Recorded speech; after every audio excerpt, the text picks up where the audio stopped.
Good morning, Villa fans. Unai Emery, these are for you. Anyone's got Unai's address, let me know. Put it in the comments. I'll send these out to you. Get well, boss man. Obviously wasn't well in that post-game interview, suffering with a sore throat. But let's talk about Aston Villa winning away. Finally, a clean sheet as well. And no, this man, Ollie Watkins, scoring from open play. Absolutely sort of buzzing to get the 3 points. Beaten Everton now twice this season. Obviously, we had that whole new manager bounce jazz, which we had with Graham Potter with West Ham, had it with David Moyes returning to Everton. But I thought we were comfortable in the game, had the better chances, could have maybe added another goal just to make it a bit more comfortable towards the end. But we got a clean sheet. That's the main thing, and the 3 points as well. So, just rewinding it back a little bit in terms of team news. The team was pretty much as expected. Probably only Jacob Ramsey coming in for Leon Bailey was probably the only kind of surprise, I suppose. I thought maybe Ian Martson maybe did enough to keep his place, but no, Emery's recalled Luca Digne, and he had a fantastic game as well. So, yeah, it was a good start from Villa in the game. First 15 minutes, we could have been out of sight, and we should have been, really. Morgan Rogers, first of all, testing the goalkeeper early doors, and Pickford making a really good diving save to tip it around the post, which looked destined for the bottom corner for Morgan Rogers. And then following that, Onana's had a couple of breaks forward as well early on in the game, couple of shots from long range. One of them looked like it was on target, deflected wide by Tarkowski. Another one that he kind of dragged wide a little bit, but we were looking good. And then I think Ashley Young must have forgotten what team he was playing for, puts a pass into Ollie Watkins, obviously trying a back pass, under hitting it. And then Ollie Watkins races absolutely clear, 1v1. He's looking at the eyeballs of Jordan Pickford, tries to bend the ball around him and into the far bottom corner, just about gets it wrong, probably by about an inch or so. But he's really got to start putting those away. I mean, I don't know what the stats are on how many big chances that he's missed, but I would say that he's probably missed the most big chances in the Premier League this season. He's got 9 goals, I think. He could have easily 15 from the chances that he has actually missed. He was to redeem himself later on in the game. But I felt we started the game really well, really positive. First 15, 20 minutes, the game could have been out of sight. Everton came into a little bit counter-attacking. I mean, my prediction for Everton is that they are going to go down this season. I said that at the beginning of the season. They just don't have the firepower. And again, that was reflected, in the stats this season. Only 15 goals scored. It's the second lowest after Southampton. And they just don't have sort of strikers. I know Calvert-Lewin came back in for this game. He had a chance. I think he took one on the chest after a ball in from, was it Milinkovic, whatever his name is, Milinkovic, or whatever his name is, puts the ball in. And then, his chest control, drags a shot wide. And I think Doucouré had a chance in the first half also. But he met the crossing from the left-hand side. I actually thought it was a good effort, a good save from Martinez to keep that one out. So they did grow a little bit back into the game. It wasn't a great kind of Everton performance. They didn't really kind of threaten. I felt that Villa had more gears that we could go into if we needed to as well. We just seemed to be kind of, just about doing enough in the game. But that's the thing. We need to be a little bit more ruthless, perhaps. And against better opposition, there might have been a different outcome. So first half was like that. Jacob Ramsey right at the end of the first half as well. Morgan Rogers turning his man. Excellent little run. The ball bobbles into Jacob Ramsey. The goal is at his mercy. He's tried to sort of whip it back across, and it's just gone, again, probably about an inch wide. But that really should have been a goal for Jacob Ramsey there as well. Talking about performances as well, I thought, Boubacar Kamara was absolutely fantastic. I think we are going to struggle to hang on to this guy. He is Real Madrid, Barcelona level. That's how good he is. His positional sense is unbelievable. He was dropping back into like a back three at times for us when we were building up play. His tackles were excellent. His distribution was excellent, and rightly so. He got man of the match. I mean, it was, we have missed this guy so much. If, Steven Gerrard did a lot wrong for Aston Villa, but that's the one thing that he got right, was going out to Boubacar Kamara's house in Marseille, meeting him and his parents and all that sort of stuff, and bringing him across to Villa Park on a free transfer as well. This guy here he's still young, and I think anything, if Declan Rice is going for like 100 million, we should be looking around the same sort of figures for Boubacar Kamara if he is going to move on to a Real Madrid or a Barcelona. But how long we can hang on to him, let's see. There's talks about a new contract being offered to him. I'm sure that's something that we want to get done, and within that, we'd probably put a ridiculous kind of release clause in that as well, I would imagine, because he is so valuable to the way that we play. He anchors that midfield, drops into the defence when we need it. He was screening the defence really well. How many times did he cut out the ball at the front post when they got balls into the box? He was always that man. 3 or 4 times I counted.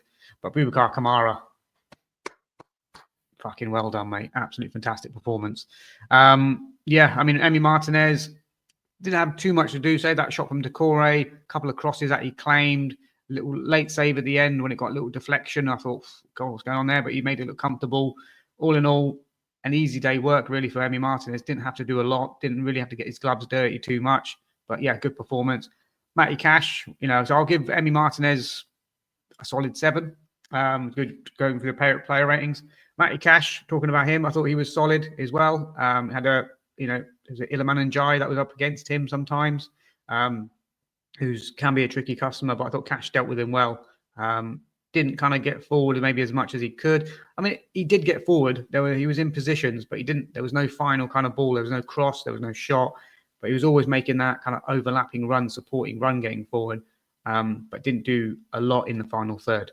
So for me, Matty Cash, solid 7 as well. Just did well. Luca Digne, a left back, getting back in there instead of Martin against his former team as well. So he obviously wanted to prove something there. Last game at Goodison as well. Played really well up and down the flank as well. Solid in defence, winning his challenges. Again, solid 7 perhaps for Luca Digne, I thought. And then obviously the centre-backs, Ezri Konsa. I mean, the build-up to the goal for Watkins, let's talk about that. I mean, I think it's Martinez puts it out to Konsa. Konsa's in sort of the right-back situation. He's being pressed by 2 or 3 Everton players. Shows excellent composure. I don't know how he sort of gets free from that situation. Manages to put the ball into sort of near the centre circle, that sort of area, halfway line. I think Everton actually get the ball, and then there's a pass that is laid back by their midfield player, which is totally missed its target. And then Morgan Rogers kind of nips in and is on the front foot and accelerating through. And as he accelerates through, he plays a beautifully timed pass into Watkins, and this is the goal. So Pickford comes rushing out, and you can see Watkins just slots it through his legs and finds the bottom corner, and he did need that goal. But I thought Konsa was really good. Going back to Konsa, steady performance, great composure, 8 out of 10 for me. Tyrone Mings, I believe that we've missed this guy. Presence, he's vocal, he's a leader. I mean, how many headers did he win? I mean, I think there was like 3 or 4 corners that Everton had in that first half, and he was like a magnet to the ball all the time, winning all the headers, getting challenges in, getting blocks in as well. The only thing that lets Mings down a little bit, there's a big difference between him and Power, is obviously the distribution. You are missing sort of Pau Torres when he sort of fizzes it into people, or he's able to break lines with his passes. Tyrone Mings is not going to give you that same kind of output like Pau Torres. Well, if you can get a hybrid version of both of them, you're looking at a £100 million defender there. But yeah, Mings is he's good at the aerial duels. He's comfortable enough with the ball at feet. He's just not going to give you that quality of distribution. Sometimes he was playing the ball to Luca Digne, but on the back foot of Luca Digne, which was, breaking up the move a little bit, stopping us sort of getting forward. Whereas it's with Pau Torres that when he plays the ball into Luca Digne, he's playing it to Luca Digne on his front foot so he can move forward. But with the Mings, it was always kind of back on his back foot when Digne had to check back and play it back again.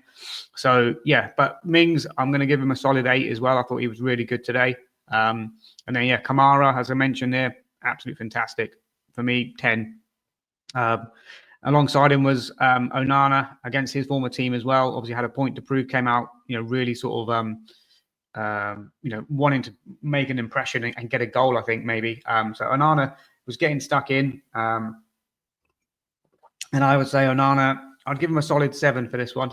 He faded a little bit in the second half. He obviously picked up that booking quite early in the game. And there was a point where in the second half where I think Everton were, calling for another yellow card. I did think at that point that Emery would take him off just to protect him. But no, carried on, stayed disciplined, which is the key word. Didn't dive into any more challenges, just kept his shape. Did really well to sort of play the 90 minutes. So 7 out of 10 for Onana. Youri Tielemans, for me, not a number 10. I think he plays better when he's in the sort of double pivot as well. Or if he plays in a midfield 3 and just a little bit advanced. And that's probably where he played today a little bit, especially after we got the goal. He dropped back a little bit and was sort of making it a solid 3 in midfield, which I think was better. Because he's someone that, as I said, when he picks up the ball and he's got people ahead of him, he's better. He can pick out Morgan Rogers, break lines with his passing. And I think Youri Tielemans is better as either in the double pivot or just a little bit advanced of that as a midfield 3. But I don't see him as a 10 playing alongside like Watkins and pressing. That's not Tielemans' game. But yeah, good solid performance. I'm going to give him a solid 7 as well. And then ahead of that, Jacob Ramsey is slowly building into, fitness and match sharpness. He's getting better by game. There's a couple of opportunities where he could have accelerated away, but you can just tell that he's just not quite there with his fitness or match sharpness. I thought he did well though, but I'm going to give him a 6 out of 10. And he got replaced by Buendia, which is the only sub that we made, which I'll come on to in a moment. And then Morgan Rogers, again, some lovely touches. I had that early shot, which Pickford saved, that lovely turn that led to Ramsey just putting it wide at the end of the first half. And then, of course, picking up the loose ball in midfield and driving and playing an excellently weighted pass into Ollie Watkins for this goal. So Morgan Rogers, for me, I'm going to give him an 8 out of 10. And then Ollie Watkins, he had that chance in the first half. He didn't get many chances in this game, but he had that chance in the first half, which he should have scored. And his head could have went down after that. But I think he said in the post-match interview that, he knows that he's going to get another chance. And it's just all about making himself available all the time. And that's exactly what he did. So I think he's, tireless running, closing down was excellent. I'm going to give him a solid 7 for Ollie Watkins. And then Buendia coming on as the only sub. Didn't have a lot of time to affect the game. Probably a 6 out of 10. But the subs as well were a little bit like, not worrying, but I don't understand why we only made 1 sub. I know sometimes you don't want to break up the flow of a game, especially when it's quite tight like that. And Everton were pressing late on, and it did look like, they brought on another striker. They were getting crosses into the box. And maybe you don't want to put in some fresh legs there who needs to get warm into the game. We've seen it in the past with Onana. When he comes on, he's not the same Onana when he starts because it takes a little while for him to get up to the speed of the game. And I felt that, we obviously had Barkley missing. We had McGinn missing. Didn't have many options around sort of the midfield. Obviously, Buendia did come on. Could have brought on Ian Marston for Digne. Could have brought on Leon Bailey, perhaps. Could have brought on John Duran. Maybe to give Watkins a bit of, 10 minutes at the end, sort of to give him a bit of fresh legs and things like that. That was the sort of change I thought would happen. But I was surprised not to see them. And I hope this doesn't come back to, bite Emery in the arse sort of later on down the line. But if you've got players who are of the quality of, like, as I mentioned this before, Ian Marston, Champions League runner-up, sitting on the bench, not coming on, what's he thinking about his game time? He can't be happy. So there's that conundrum. And you've got obviously Jean Duran, who's, this guy who wants to play now and sees himself as a first team striker, and he's pushing Ollie Watkins all the way. He didn't see a minute of game time today as well, even though he was available back from the ban. So even if you gave him like last 10 minutes or something, like Buendia came on, and then Leon Bailey as well, and obviously you've got Marlon that's going to come in as well. So it's like, well, you've got to give some game time to these players, even if it's last 10. But I can understand, if you're taking off Luca Digne, who's been a solid left back in the game, and he's doing really well. You don't want to upset the rhythm and the flow, and introduce someone like Marston who might come in a bit cold and have to get used to the flow of the game. Is maybe not as defensively minded as Digne is as well.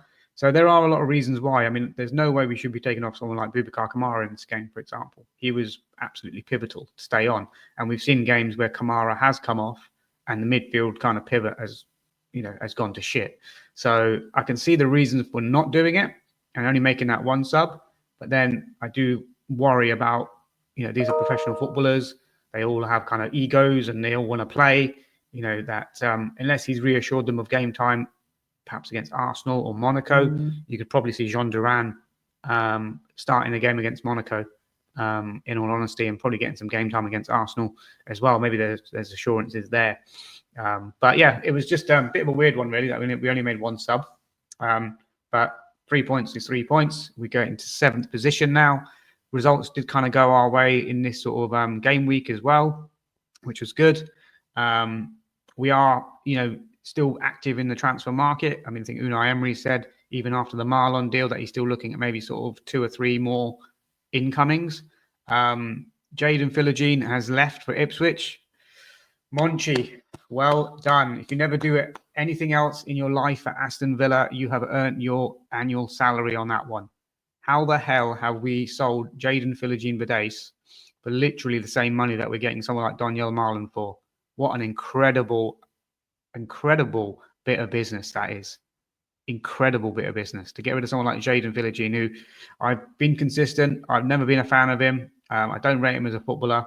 And to buy someone like Marlon, who is a massive upgrade and is going to give Bailey that kick up the arse. He's, like Diaby. He's very similar in terms of the pace and the ball carrying ability, but also Marlon can play central, left, right, right across that attack as well. And I'm very excited to see him play.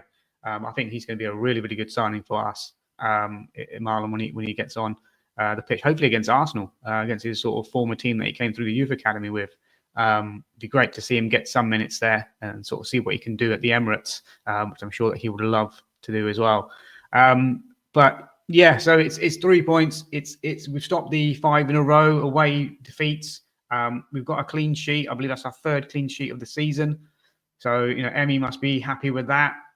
We've got to start keeping clean sheets as well. We need to make sure that our goal difference, I think it's -1 at the moment. We need to get into the pluses and all that sort of stuff as well. So, yeah, good game, good victory. Performance-wise was good. Could have won it by more, but, it is what it is. And then we're looking at, sort of transfer news coming in as well. Diego Carlos looks like he could be outgoing to Turkey. Fenerbahce and now Galatasaray have been linked with Diego Carlos. Wasn't on the bench. He's tweeted that he's not injured. I think they're looking for a move for him, trying to shift him off the wage books. He is 31 years of age. Linked with this Loic Bade from Seville. Again, I've only ever seen sort of YouTube clips of him. It looks like he could be quite a good option. He's fast, he's strong, aggressive, ball-carrying centre-back. They're talking about 20-odd million for him, though, which is quite a lot to bring in someone who's more or less going to be, third choice, fourth choice centre-back, I suppose. But, yeah, we need a centre-back if Carlos is going, and obviously Pau is injured. So that needs to be looked at. So Loic Bade looks like the only name. The Mingueza talk has gone a little bit quiet. Monchi is back from his trip to Spain. But it looks like Loic Bade is the one that we're pressing ahead with now. So, yeah, let's see how that one progresses. Hopefully there's something that happens in the next few days on that one. And then another player that we've been sort of linked with that I'm really, really excited about is Tidian Gomis.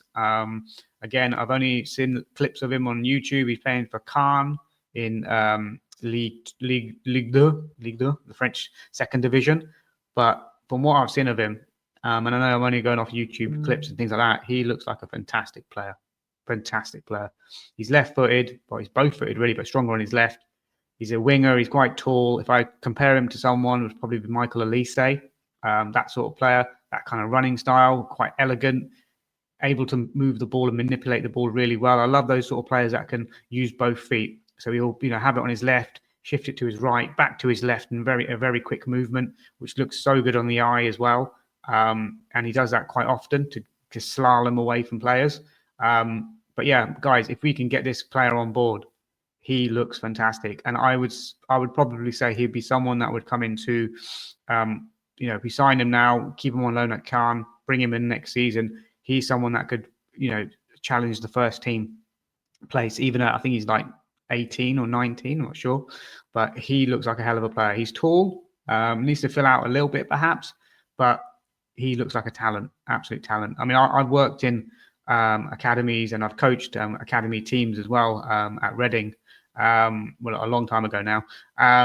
But yeah, and this is a player that I would definitely get excited about. Looking at his ability on the ball, how comfortable he is, he draws defenders to him. He's got that acceleration as well. He's just his ball manipulation is. Michael Elise is the one that I can sort of compare him to. But I think if we can get him on board, what a sign that would be. Yasin Özkan, I believe that he was at Bodymore Heath yesterday, and there's going to be an official announcement on that one. I think he'll spend the rest of the season on loan at Kastamapa back in Turkey. But again, he's someone for the future that we'll probably look to bring in next season. And he's a left-sided defender. I think he made his debut when he was 16. I think he's 18 now.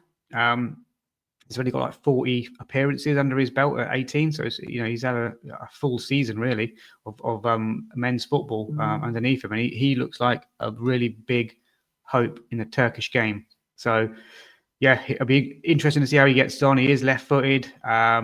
Look, again, someone who's calm on the ball. Obviously, the Premier League is going to be a different level of football to the Turkish league. So he's someone that would probably bring in next season and perhaps look to loan out to the Championship or League Two or something like that, just to continue his sort of education. But yeah, excited about maybe him coming in as well. The Wesley Franca rumours have gone quiet. Obviously, we've got Marlon in now. Bade looks like the next one in. Gauchi could be going out. Swinkles could be going out. I think this signing of Loic Bade or Mingueza or both is really going to trigger an exodus from Villa Park for quite a few youngsters as well. So Swinkles will probably go. Gauchi will go. Maybe even Bogard might go. Aaron Borland. There's links of quite a few players. Louis Barry, we're hanging on to him at the moment, seeing what he's like in training, but he could be one that we loan out or we sell permanently and have that matching clause like we did with Philogene. So the Philogene deal, if you look at that, that was a very good bit of business that we did with the matching clause and the sell-on clause that was included as well. Because with that one, we sold him to Hull, I believe, for about 5 million. Then we Ipswich bidded for him 16 million, which we obviously had a matching clause, which we matched. And then obviously because we had the sell-on clause, we managed to get him for 13.5 million. And then to sell him on now for what's been estimated at 21 million is like almost, it's like £8-9 million profit for a player that we signed in July, so 6 months ago. So incredible amount of business from Monchi there. I don't know if that counts towards the books or not, because we've sold him once already to Hull. Can we now do that again for the PSR because he's come through our youth academy? Let me know in the comments if you know anything about that side of it, but that would be an incredible move. I've always said Douglas Luiz, the name won't go away. He's nowhere at the moment. I think this one will drag on late into the window, but I do see him moving on. I mean, it'd be nice to bring him back. We've got a couple of injuries in our midfield, but let's see. And yeah, so I think we are going to be active by the looks of it, but it might be those sort of players like Bade, Gomis, and this Özkan that come in, maybe even Mingueza, but I don't see anyone else apart from those 4 possible incomings. There's no names that have come up. Unless you guys know any different, please do let me know. And then just quickly, guys, we've got Arsenal coming up on Saturday, 5:30 kickoff, I think it is. Arsenal, it's always going to be a tricky game going to the Emirates. We've done well there in the past. This man, Ollie Watkins, has done well there in the past. And, Arsenal winning yesterday against Spurs after their FA Cup exit on penalties to Man United, which obviously was, derailing their kind of season potentially, but they're sort of in and amongst it again. Liverpool obviously dropping points against Forest sort of opens up the opportunity again. So Arsenal, are going to be buzzing. They've only got sort of this kind of the Premier League kind of to go for. I can't see them going far in the Champions League. Obviously out of the FA Cup. Not sure if they were still in the Carabao Cup or not. Not sure.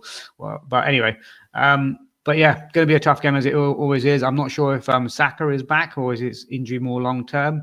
But he's obviously a key player for them and he's been missing. But I do think that we are going to get something from this game at the Emirates. I think we'll raise the game, which we need to, and I can see us getting something from there.